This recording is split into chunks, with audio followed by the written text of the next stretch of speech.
You're listening to Skeptoid. I'm Brian Dunning from Skeptoid.com. Killing Princess Diana. It was perhaps a certainty that the most famous royal celebrity death of the 20th century would attract conspiracy theories. So it's not surprising that that's exactly what happened when Diana, Princess of Wales, died in a car accident in 1997. She'd been divorced from Charles, Prince of Wales, for about a year, and she and her boyfriend, Dodi al-Fayed, were in Paris. The story of that evening had all the elements of an international caper: money, royalty, luxury, celebrity, sex, drugs, and death. How could this calamity, at once a small family tragedy and the greatest show on the worldwide stage, have not attracted attention of every kind: sadness, anger, outrage, and charges of crime and conspiracy? Diana and Dodi had just spent 9 days aboard the al-Fayed family's enormous motor yacht, the Sonnecal, off the French and Italian Riviera. They stopped to overnight in Paris at the Ritz Hotel, owned by Dodi's billionaire father, Mohammed al-Fayed. After midnight, they left the hotel and headed to an apartment that he also owned, a short drive away. They were in the back seat of a Mercedes S-Class sedan driven by Henri Paul, the hotel's deputy head of security. Paul was drunk and on antidepressants. In the front passenger seat was Trevor Rees-Jones, Dodi's bodyguard. None of them were wearing seatbelts. As so often happens to members of the royal family, they were pursued by a number of paparazzi photographers in other cars. Paul drove faster to try and get away from the paparazzi. Just before the Mercedes started down the ramp into an underpass tunnel, Paul swerved slightly to avoid a slower car but grazed it. He then began to fishtail, at which point he effectively lost control of the Mercedes. Once inside the tunnel, going about 100 kilometers per hour, the car slammed into a vertical pillar head-on. It spun and struck the wall, facing backward. Half a dozen paparazzi were on the scene and remained until authorities arrived 4 minutes later. 7 of them were arrested. It was 12:30 in the morning. Paul and Dodi died on impact. Trevor Rees-Jones suffered severe facial and head injuries, ultimately recovering but with no memory of the accident. Diana was fatally injured and died some 3.5 hours later at the hospital. 6 months later, Mohammed al-Fayed claimed his son and Diana had been murdered by British intelligence. Why? Because the al-Fayed family was Muslim. Diana and Dodi had been secretly engaged, and the British could not bear the royal blood to be so tainted. 3 years later, Mohammed added that the couple had revealed only to him that Diana had even been pregnant with Dodi's child. Specifically, Mohammed charged that MI6, the British Secret Intelligence Service, conceived, choreographed, and executed the car crash to murder the pair. But regardless of Mohammed's claims across the channel, French authorities were hard at work investigating the crash on their own. In fact, they spent 18 months, and it became the most expensive road accident investigation in France's history.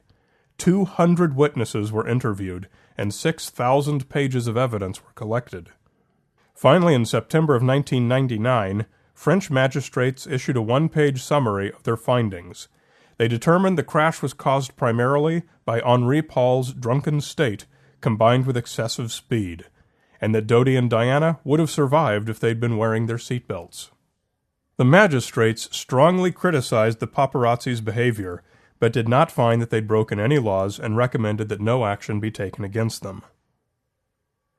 Although the British Crown welcomed and accepted the findings in the report, Mohammed was not in the least bit convinced. During the British inquest into the deaths, Mohammed's public allegations of a government conspiracy constituted an accusation of a criminal act that took place on British soil.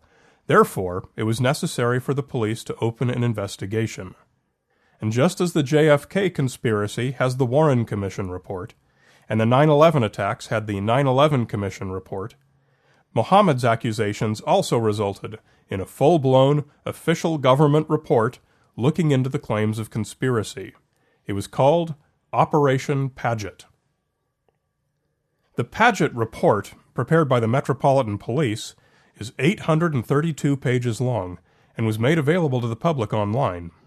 Its 16 chapters went into great depth on each of the 16 basic areas that Muhammad had claimed were inconsistent with an accident, and consistent with MI6 having ordered the assassination.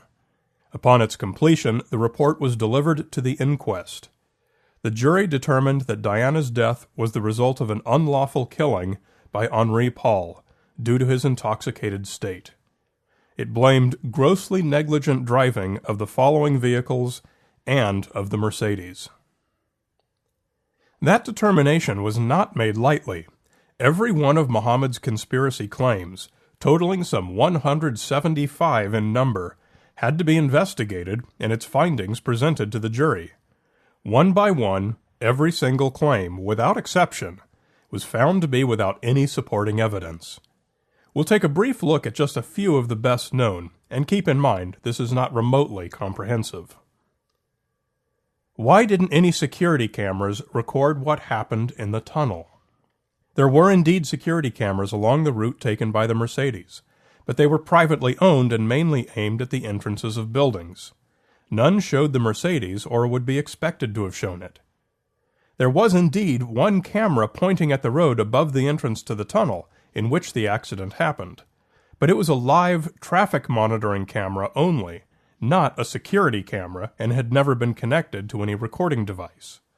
The office that had access to its live feed had closed at 11 p.m., so there was nobody there to watch it. Why was Diana's body quickly embalmed? The Paris hospital where Diana died embalmed her body that same day, which is unusual in itself and legally unacceptable when a body is going to have a post-mortem examination, which was certainly the case with Diana.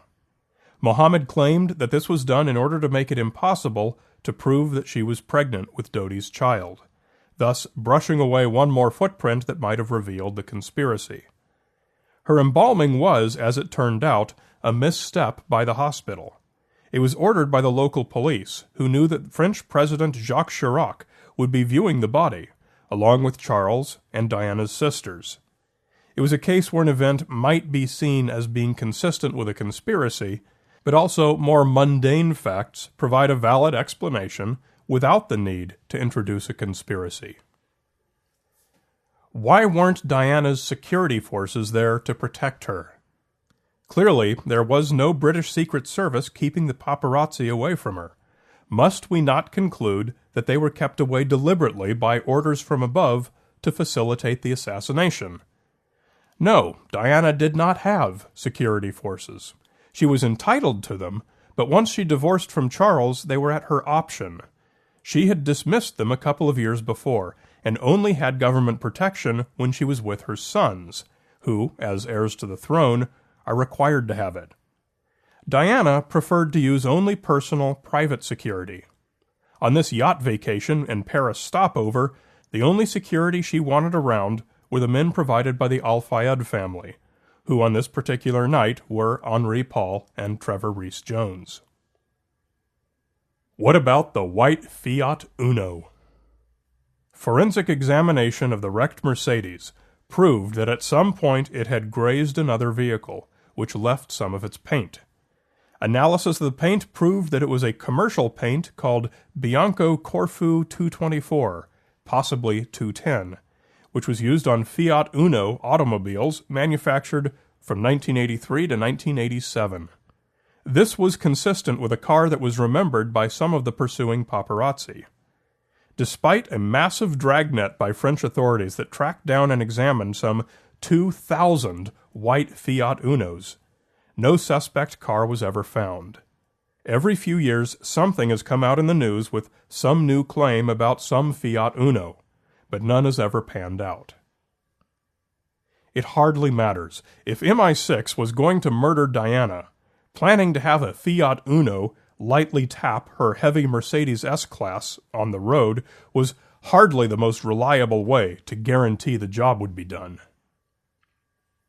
As I studied the Diana conspiracy claims, I thought mostly and with great empathy about Muhammad al-Fayed. I've known too many parents who lost children, and I can't think of anything worse for a person to go through. We don't need scientific studies or peer-reviewed articles to tell us that most parents will do anything to protect their children, or go through any fight against any foe that threatens them.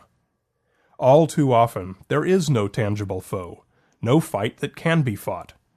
Wherever a parent can find such a threat, raw parental instinct practically forces the parent to act. Even if 99% of Muhammad's claims proved groundless, that 1% would have given him a battlefield on which to fight to defend his son.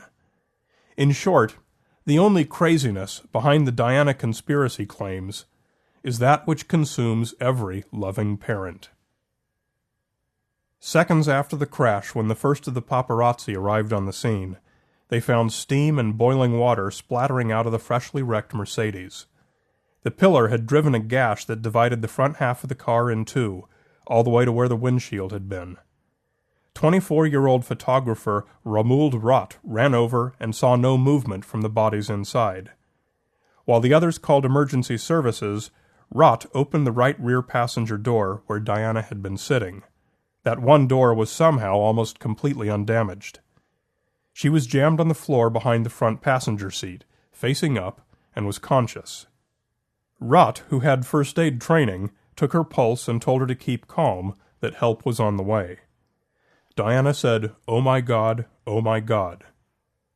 There was no hope of saving her. Her pulmonary vein had been torn, among other internal injuries.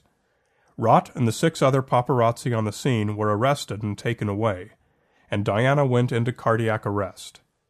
The Princess of Wales was gone, and Mohammed al-Fayed lost his first son. 1,000 if-onlys were part of the reason. If they'd stayed on the boat another day, if they'd stayed at the hotel instead of going to the apartment, if they'd left a few minutes later or a few minutes sooner, if a traffic signal had been different, if Paul had zigged rather than zagged, if they'd worn their seatbelts, if there had been railings inside the tunnel, if they hadn't stopped over in Paris at all. There were a million paths they could have been on that night, and no one could have predicted it. No one could have stopped it. No one could have directed it. You're listening to Skeptoid, a listener-supported program. I'm Brian Dunning from Skeptoid.com.